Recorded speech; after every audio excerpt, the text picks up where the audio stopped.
Noh, sip, udah selesai disiapin semuanya. Ngelapin meja udah, nyiapin bumbu-bumbu udah, nyapu ngepel lantai juga udah. Nah sekarang karena udah siap semua, tinggal nunggu pelanggan dateng. Kira-kira hari ini laku berapa banyak ya? Kalau kemarin sih udah laku 300-an mangkok. Kalau hari ini pasti lebih banyak sih, karena kan hari ini hari Ahad.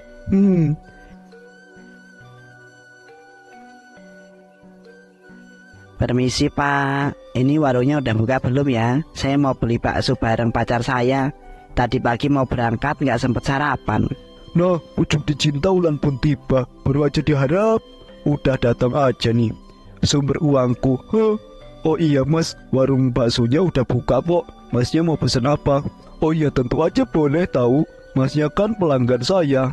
Masa iya sih nggak saya kasih tahu menunya. Jadi menunya ada bakso urat, ada bakso beranak, ada jumbo bakso, ada boba bakso pun ada, bakso biasa ada, mini bakso juga ada, dan bakso pedas jelecot juga ada. Masnya mau beli apa mas? Wih, banyak banget menu bakso di sini. Kalau dari nama-namanya semuanya kelihatan enak. Beli apa ya? Kamu mau makan bakso apa, Beb?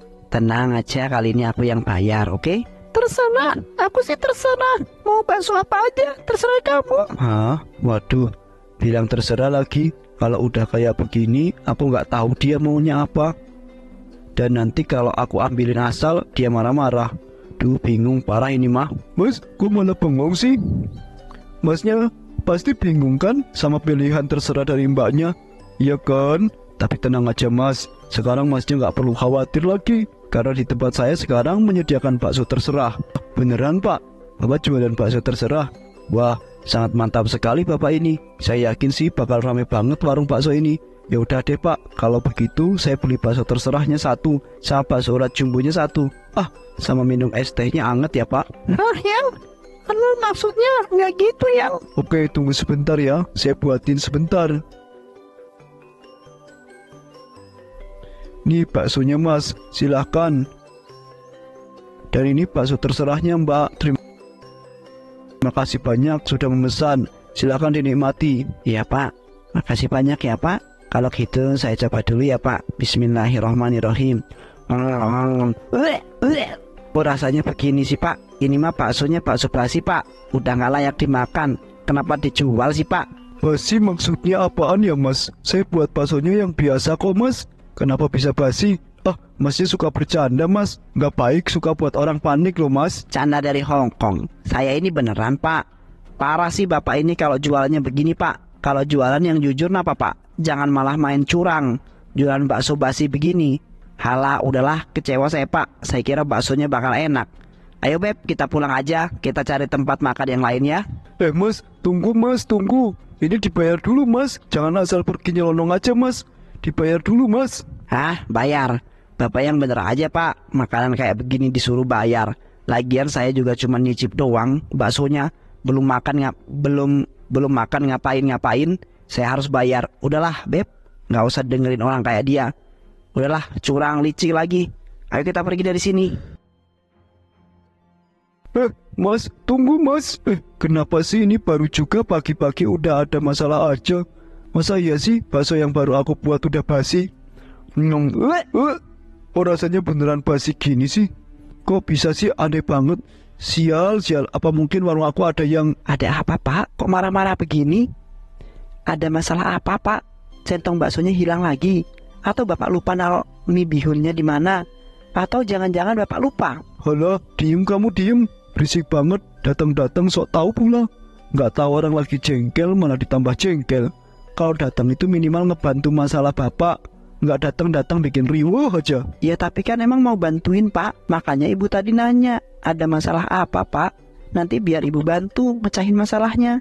Makanya jadi orang itu jangan buru-buru naik pitam. Dipikir dulu dengan tenang, baru ngomong. Loh, mentang-mentang dia ini bener jadi sosokan dia. Lihat aja kamu, jatah belanjanya aku kurangin nanti. Biar kapok. Kayak gitu aja, diungkit-ungkit terus. Jadi tadi ada orang yang beli bakso. Dia beli 2 mangkok. Nah, pas udah jadi, terus dicicip sama dia. Yang beli, katanya rasanya basi. Nah, karena aku nggak percaya, terus kita debat sedikit. Pas masnya udah pergi, aku cicipi deh. Baksonya ternyata beneran basi. Aku jadi heran, kenapa bakso yang baru aku bikin, baru banget aku bikin malahan bisa jadi basi tiba-tiba. Jangan-jangan ini pasti kayak yang ada di film-film itu. Ada orang yang ngeguna-guna usaha, pasti makanya di warung-warung yang diguna-guna bakal cepet basi. Wah, nggak bisa dibiarin ini. Aku harus segera ke orang pinter juga. Harus segera diselesaikan. Pak, sabar Pak. Bapak mau pergi kemana Pak? Jangan Pak, jangan pergi ke orang pinter. Dengerin ibu dulu. Ibu tahu kenapa baksonya menjadi basi. Oh, beneran kamu tahu?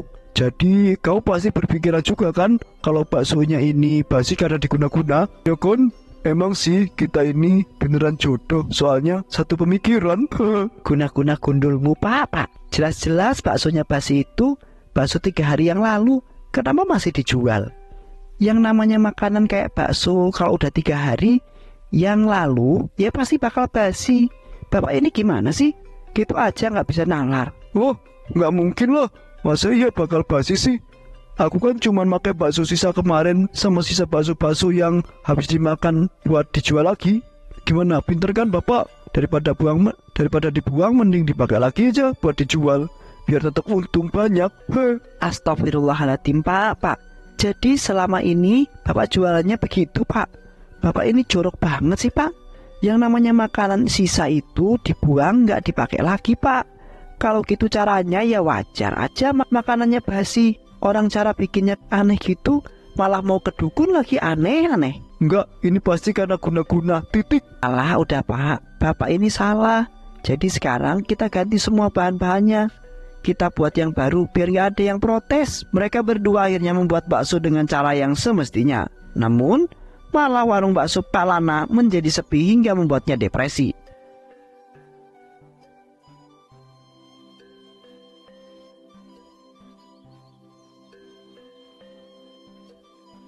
Kan Bu, bener apa kata aku? Usaha kita ini kena guna-guna Bu.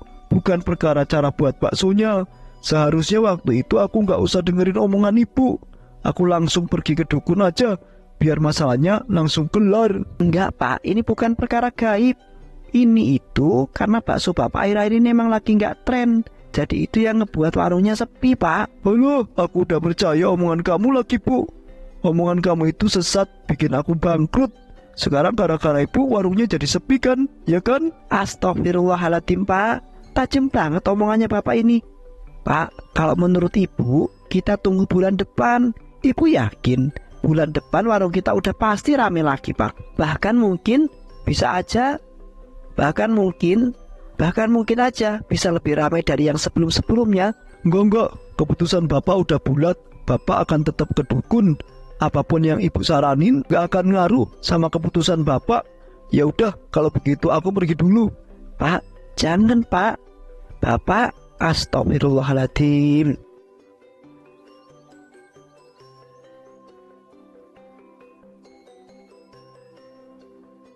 Oh alah, jadi pelanggan aku pada ngumpul di sini. Pasti Bapak ini yang ngasih guna-guna ke usahaku, biar usaha bakso aku sepi. Dan usaha sayur, lihat aja kamu habis ini usahamu bakal sepi, gak ada yang beli satu pun. Dan sayuran kamu pun akan cepet basi.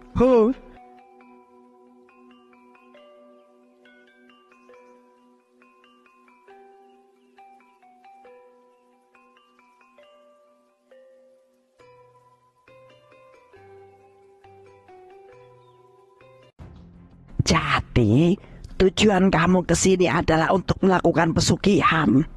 Mau sekalian melakukan pembersihan guna-guna yang dipasang di warung baksomu itu. Iya Mbah, gara-gara guna-guna itu usaha saya jadi sepi Mbah. Dan saya mau sekalian melakukan pesugihan Mbah, biar lancar. Tapi pesugihannya nggak pakai tumbal ya Mbah, ya? Baiklah, saya penuhi semua permintaanmu. Kalau gitu, langsung aja kita ritual pesugihannya. Pegang tanganku ya.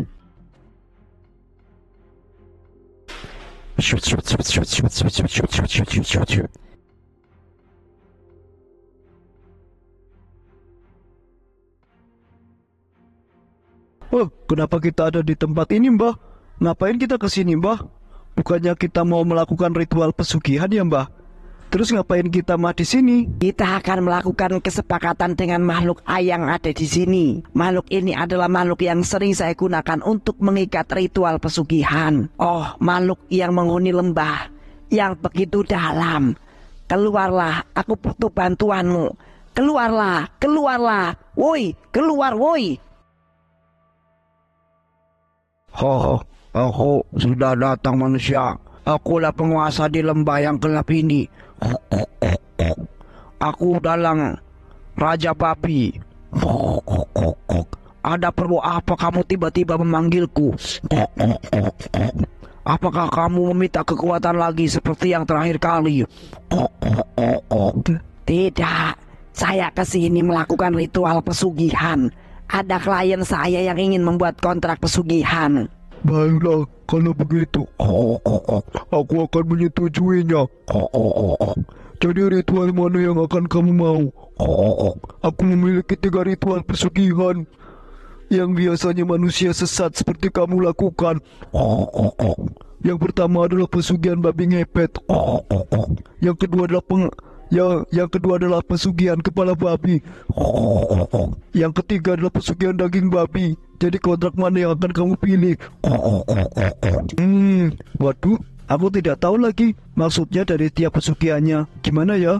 Aku pesugihan yang enggak pakai tumbal, Tuan Siluman.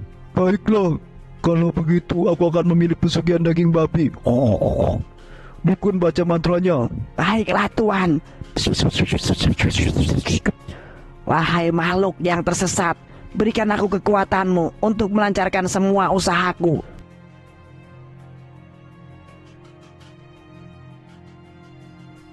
Gunakanlah daging babi ini untuk membuat bakso. Dan jangan sampai ada campuran daging lainnya dalam membuat baksonya. Kalau kau akan menerima akibatnya. Dan satu lagi, saat daging babi yang kamu gunakan, kau pasti kesini untuk mengambil daging babi yang baru. Apakah kamu paham? Jadi ini beneran nggak pakai tumbal kan? Ini ada pesugihan yang nggak pakai tumbal. Gitu kata orang-orang pesugihan pasti pakai tumbal. Baiklah, saya paham. Mbak Dukun, saya akan penuhi semua syaratnya. Tapi ngomong-ngomong, ini dagingnya dari daging Tuan Siluman ya? Soalnya tadi aku melihat pas daging ini muncul, tubuh siluman menjadi kecil. Ya, itu benar sekali manusia. Kamu hebat karena bisa menyadarinya. Sekarang kamu pergi dari sini. Urusan kamu sudah selesai. Baiklah, terima kasih sudah memenuhi hajat kami Tuan Siluman. Kalau begitu, kami permisi Tuan.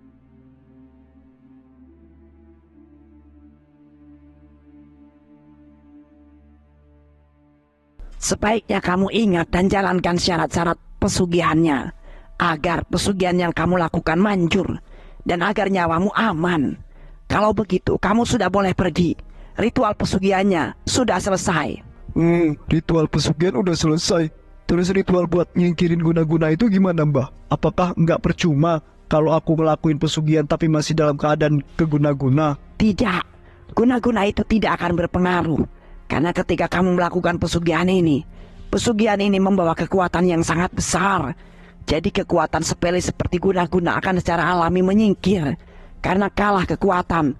Mengerti apa yang saya katakan? Iya Mbah, saya ngerti. Kalau gitu saya pulang ya Mbah. Permisi Mbah.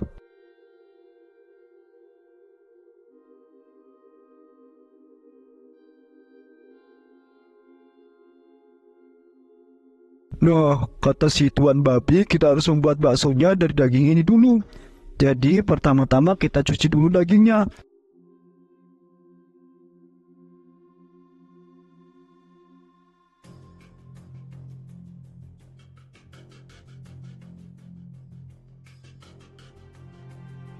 Terus kalau sudah dicuci, kita marinasi biar gurih-gurih gimana gitu.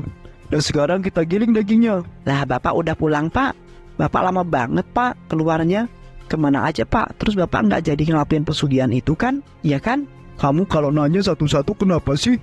Kalau kamu nanyanya sekaligus banyak begitu, orang jadi bingung mau ngejawabnya.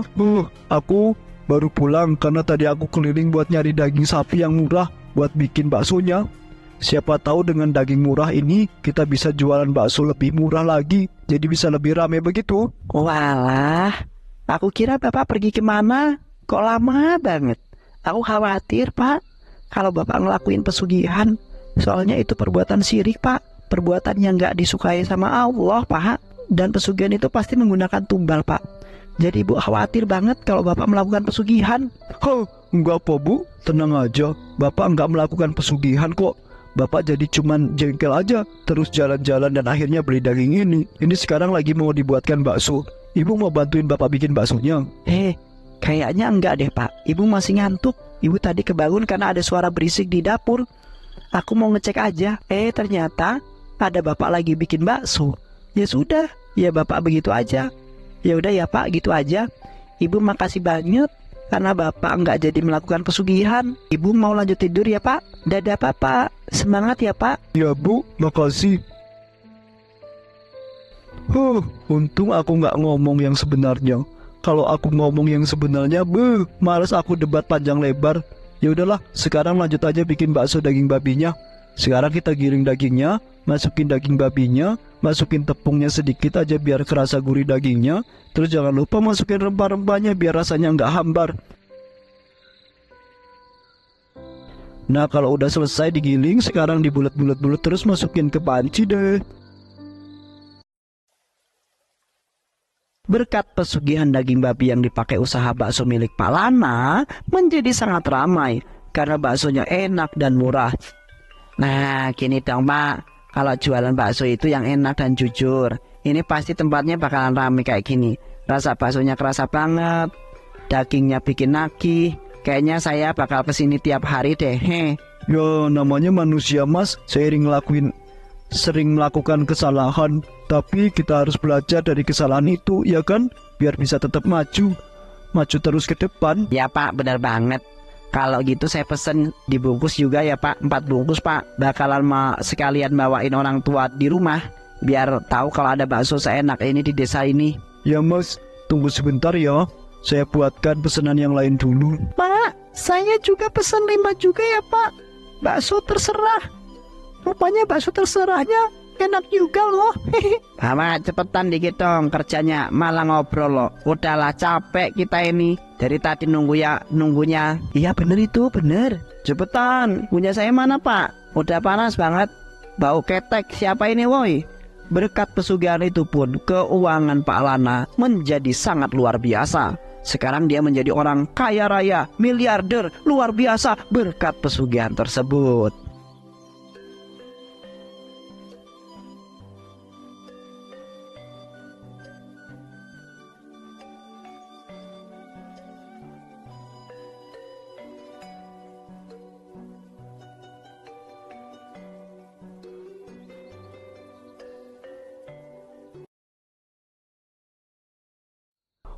Penghasilan kita hari ini juga banyak seperti biasa. Kalau begini terus kayaknya aku bisa jadi beli jet pribadi deh buat jalan-jalan ke Jepang. Nggak ada temen yang punya jet pribadi sih, jadi nggak bisa nebeng. Bapak ini ngomong apa sih? Daripada Bapak beli jet pribadi, mending Bapak beli pulau aja Pak. Biar kita bisa pelihara sapi sendiri dan kita kelola dagingnya sendiri. Gimana? Bagus kan ide Ibu, ya kan? Iya, bagus kok Bu. Oh ya ngomong-ngomong, kayaknya dagingnya buat bikin bakso udah habis deh. Kalau gitu kayaknya aku harus beli lagi dagingnya. Habis ini deh, 5 menit lagi berangkat beli dagingnya. Aku juga mau ikut Pak. Udah berbulan-bulan beli daging murah itu sendiri Pak. Nggak pernah ngajak Ibu. Kalau Bapak ngajak Ibu kan Ibu juga jadi tahu di mana beli daging murah itu. Jadi kalau Bapak pas capek, Ibu bisa gantiin Bapak buat beli dagingnya. Lain kali aja kayaknya ya Bu. Bapak bisa sendiri kok. Lagian ini tempatnya nggak bisa didatengin sembarangan orang. Harus orang-orang yang dikenal aja yang boleh dateng. Tuh kan pasti kayak begitu jawabannya tiap kali aku minta ikut. Lain kali. Tapi nggak pernah jadi-jadi. Ya emang lain kali kan. Ya udah disimpan ya uangnya. Bapak mau pergi beli daging murahnya ya. Iya Pak, hati-hati ya Pak di rumah dukun.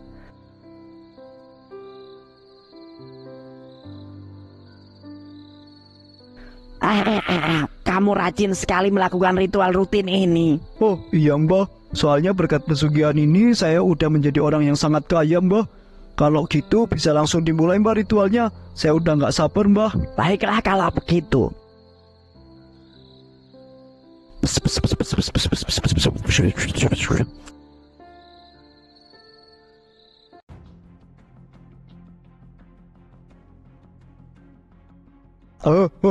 Akhirnya kamu datang juga. Aku sudah menunggu lama sekali. Loh kok aneh sih? Ngapain dia malah seneng? Kan daging babi yang dipakai itu daging dia. Ngapain dia malah seneng? Tapi ya terserahlah, yang penting aku dapat daging babinya. Iya aku juga seneng bertemu dengan Tuan Siluman Babi. Saya sudah tidak sabar untuk mendapatkan daging babinya lagi, Tuan. Dasar serakah. Seperti yang kamu lihat, bahwa badanku sudah mengecil hingga ke bagian terkecil. Sekarang aku sudah tidak bisa menghasilkan daging babi lagi. Itu artinya gak bisa menghasilkan daging babi lagi. Terus artinya apaan? Artinya adalah aku akan memakanmu untuk memulihkan daging yang sudah selama ini kamu ambil. Dengan begitu, korban pesugihan selanjutnya juga pasti akan mengambil pesugihan daging babi ini. Benar sekali Tuan Siluman Babi. Dan dengan begitu aku juga akan mendapatkan kekuatan yang baru karena telah membawakan makanan kepada Tuan. Mbak Dukun, apa ini maksudnya Mbah? Maksudnya adalah selamat tinggal klienku. Saatnya makan. Tidur.